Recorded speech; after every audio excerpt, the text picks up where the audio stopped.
What is going on, everybody? Welcome back into TTP Sports. And the Flyers, they do get a point tonight, but they fall in a very, very, very exciting, frustrating, basically every single emotion that you can describe at this point because, honest to God, that third period between the Flyers and the Rangers was on fucking crack. Goals left and right. No one wanted the lead. Rangers take the lead off fluky shit. Flyers tie it up on the most, electric moments possible. TK, Tippett, Forrester, everything. But then you just get, Rangers goals. Ersson can't make a save. A terrible turnover by Eric Johnson. Short-handed goal. Then you get into the overtime, which I continue to have issues with because now this is 2 games in a row, and it's just a constant with this goddamn Flyers team and John Tortorella specifically with the line combinations in the overtime, and we will get into that because holy shit. And also, once again, Torts hides behind Brad Shaw in the post-game press conference because Torts probably knew he was going to get asked the obvious question about what the fuck was that line combination in the overtime. Why do you keep going back to that? And once again, he forces Brad Shaw to go out there. I love Torts. I think he's a very good coach in this league. I think he gets way too much hate. This shtick is getting old. This shtick of putting Shaw out there because you don't want to answer certain questions, it's getting old. I understand in the emotion of the game, you're probably frustrated. You don't want to say something, when you go out there that you don't mean, because obviously before the game, he apologized to Felix Sandstrom for his reaction in the post-game press conference last game. And yes, he manned up to it. He apologized and everything like that.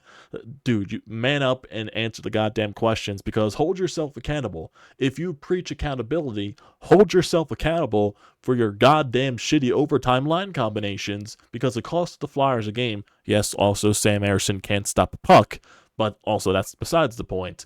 Maybe if you put out there Morgan Frost, Owen Tippett, and maybe Cam York, maybe that benefits you better than Ryan Poehling and Noah Cates. Because, one, those guys are not going to score for you. I know Ryan Poehling scored in this game. I know he's a very solid two-way bottom 6 center. You don't expect him to go out there and score in overtime. That's just not going to happen. It's not going to happen unless you're expecting him to win the faceoff and then you get a quick line change to bring your better guys out there. Then start the overtime with your better guys out there because obviously there's guys on the bench that deserve it 20 billion times more than Poehling and Cates do to play in that 3-on-3 overtime. It's all about puck possession. It's all about finding a way to get that goal. It's not about playing safe. It's not about playing defensive. I don't know why you're even trying to play defensive because your goddamn goaltender can step goddamn barn at the end of the day. That's also, like I said, besides the point because Ersson was not good in the third period on. My God. And I defend this guy so many times. He's not a starter. He is not a starter. And yes, I understand he's been through so much with the whole Carter Hart situation, and I thought he's handled it really well. But goaltending is going to cost this team a playoff spot if that's the case. They got a point tonight. They still are ahead of the Capitals. But once again, the Capitals don't make sense, and they beat the Detroit Red Wings in overtime. And they gain another 2 points on the Flyers. And now the Flyers are only ahead of the Washington Capitals by 1 point. And the Capitals still have 2 games in hand.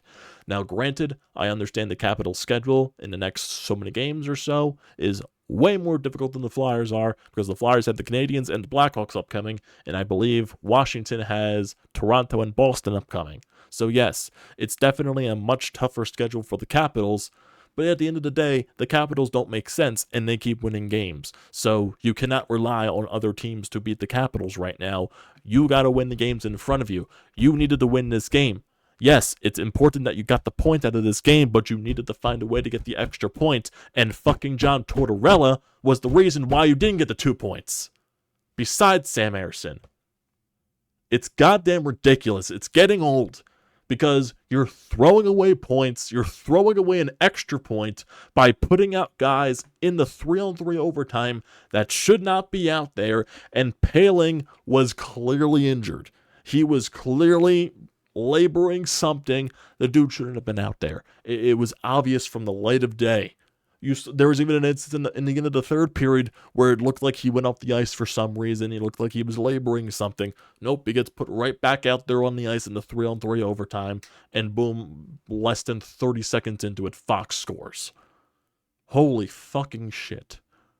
It can't happen like that, man. It just can't. You preach accountability. You preach holding your players accountable. You're the guy that benched Sean Couturier for 2 games. Your captain, by the way. Sean Couturier for 2 games. Yes, I understand Coots has not been playing his best. I was fine with the 1 game benching. 2 games was a stretch. 2 games was a fucking stretch. And then you don't go at all to any media availability explaining your goddamn self on why you're even benching Couturier, and now you're hiding behind Bradshaw once again because you don't want to answer the fucking question on what your line combinations are in the overtime, because it is a fucking joke that neither Morgan Frost, Owen Tippett, Travis Konechny, nor Tyson Forster see that ice. It is an absolute joke. Hell, even fucking Scott Lawton. It is a joke that none of those guys see the ice at all, because you want to play safe, because you want to play defensive. You want to try to win a face-off to get that quick line change.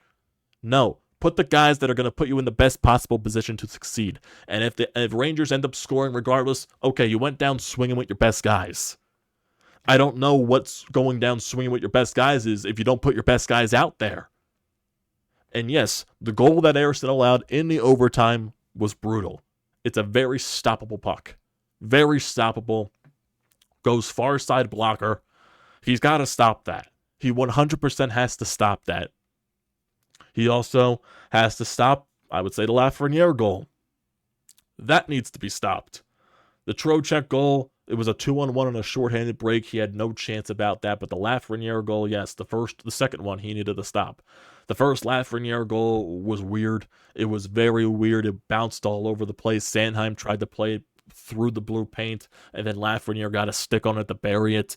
And then also the Brodzinski goal to open up the third period. Yes, he needs to stop that. Yes, it was a brutal turnover by Erik Johnson. Ersson needs to stop that. He 100% needs to stop that. Okay, the Zibanejad goal at the end of the second period on the power play, there were 2-3 guys in front of him. He didn't see the puck at all, so you really can't blame a goaltender on a screen. But there were quite a few goals in this game that Ersson really needed to have, and the overtime goal is probably the most egregious. It really just is. You need to stop that puck, man. You do. You do. But also, your fucking head coach needs to put you in a position to succeed by putting your best goddamn players out there in the overtime, and that clearly did not happen. Just didn't happen. There's only so many moral victories you can take. And once again, yes, we know this. We know this every single game. This team is not going to quit. This team is not going to back down. They're going to give you 150% regardless of how they're playing during the game. They're not going to stop. They're going to keep coming at you. They're going to find a way to tie the game. They're going to find a way to get down within 1 goal. They're going to find a way to make your life a living goddamn hell. And that's exactly what they did tonight. They go up 2-0. First period, Flyers clearly on, the benefit of the puck side. They were dominating that play in the first period. They don't score in a power play, but still, nothing after the first period. You take that any day of the week against the New York Rangers. Second period, Lawton scores. Nice pass from Konechny to find springing Lawton going down basically uncontested, and he snipes it past Shesterkin. And then Poehling scores on a power play, really, that just didn't look pretty whatsoever, but he finds a way to sneak in the loose change there and puts the Flyers up 2-0. And obviously the Flyers could have had more goals in this situation, but then once again, Tyson Forster takes a very bad penalty, regardless of what you think about this penalty.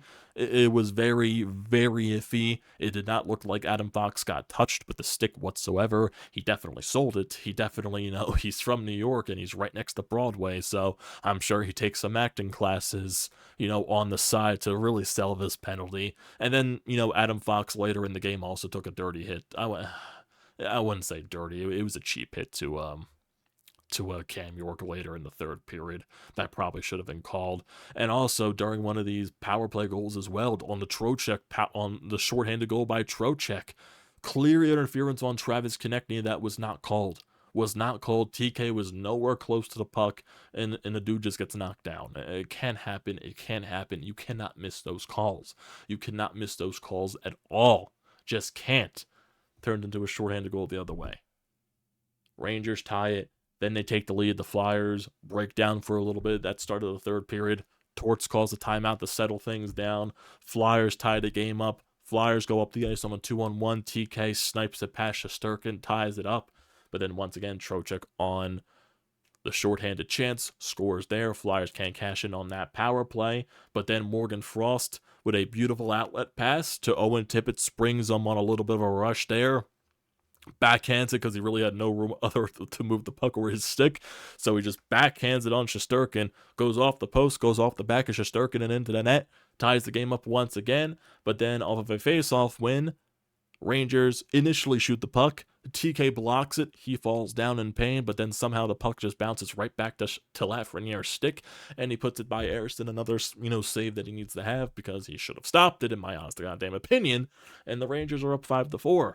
But then Tyson Forrester, off of a net mount scramble, which initially looked like the puck went in, but two Rangers dove back in to keep the puck from crossing the line fully.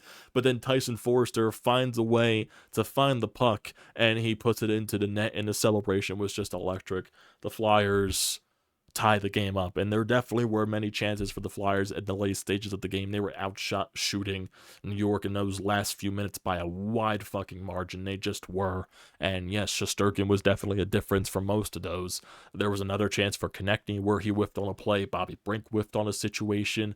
There definitely could have been situations where the Flyers could have scored late and take this one in regulation, but the game goes to overtime.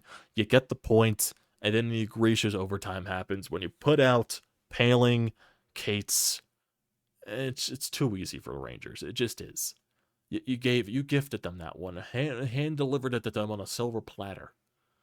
It just can't happen, man. It can't.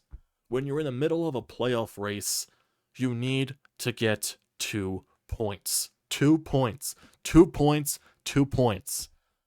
Yes, this gauntlet is over. The Flyers got 6 points during this stretch of the gauntlet. And I guess you can take that at the end of the week. I believe it was 2-3-2 they went during this stretch, which it's nothing to be amazed about, but with the level of competition that they were playing in this stretch of the schedule, getting 6 points out of this is definitely also nothing to slouch at either. That's definitely a very good thing that they found a way to get 6 points. But also just think about this. If you just go with the same situation where you put the same line combo out there in the overtime that you did in the overtime loss against Carolina. Like, what is the thought process? Like, are you even putting your team in a good position to succeed when you put those guys out on the ice? No. When multiple other guys 150,000% deserve more of the shots in the overtime, like Morgan Frost, like TK, like Tippett, like Forrester. Those guys deserve all of the chances in the world in the overtime, and you don't even give them the light of day in it. It's ridiculous. It's ridiculous. And you don't even come out into a post-game press conference to even discuss that because you send out your assistant coach. It's old, man. It's old. It's old. I'm tired about it. I'm just tired about it, man. Stop sending out those guys, man. Stop. Stop. Stop. Hold yourself accountable. Hold yourself accountable. You preach accountability. Hold yourself accountable. Come on, Torch. You're better than that. Way better than that. My fucking God. My God. It's ridiculous. It is ridiculous. And now if you look at the standings, you're 1 point ahead of the Capitals. They got 2 games in hand, I believe. Yes, they do. They got 2 games in hand. And their upcoming schedule, they play Toronto on Thursday, and they play Boston on Saturday and Buffalo on Sunday, it looks. No, yeah, Buffalo on Monday, actually. No. If I look at the schedule, let me read it right. I'll use frustration to read this schedule. So, yes, they play Toronto on Thursday, Boston on Saturday, and then they play Buffalo on Tuesday, April 2nd. So, yeah. And it looks like, you play on Monday, so then Washington will be 3 games in hand, and it'll go back to 2 games in hand, and then there'll be 1 game in hand because they play Thursday, blah, blah, blah, blah, blah, blah, blah, blah. It's going to be fucking frustrating. It 100% is. Their schedule definitely is harder going down the stretch, 100%. Toronto, Boston, Buffalo, Pittsburgh, Carolina, and they're on the second half of a back-to-back traveling there. They play Ottawa at home, Detroit, Buffalo on the road, Tampa at home, Boston at home, Flyers on the road to close out the year. Yeah, their schedule is definitely much harder than the Flyers is going into the backstretch. But like I said, the one thing that's going to hurt this Flyers squad is goaltending. Is goaltending. Kolosov cannot come over any sooner. He cannot come over any sooner. It was reported earlier today that his team that he plays with over in the KHL announced that he is being approved to be, allowed to come over here to North America to play for the Flyers organization. Whether that's going to be going right to the AHL after he gets all of his stuff situated over there in Europe, getting all of his paperwork all done and everything like that. I'm not sure how long it's going to take for him to come over, but man, can he come over any goddamn sooner? Because he can't be worse than what the Flyers are doing right now in the net. It's just true. It's just true. And for the Flyers' rest of the schedule for the rest of March, they got Montreal on Thursday and Chicago on Saturday. Clearly, 2 teams that are nowhere close to the level of talent that they have played in this gauntlet, or the caliber of teams that they have played in this gauntlet. Still, can't take these games lightly. And with the way the goaltending has been, it scares me. It scares me, it scares me, it scares me. You should wipe the goddamn floor with both of these teams. You 100% should. Montreal and Chicago. Wipe the floor with both of them. Both of them. The goaltending, I have no idea. I have no idea. I don't know, man. I don't know. I don't know. I don't know. It's infuriating. That's one thing I'll say. Very infuriating. Very, very, very, very infuriating.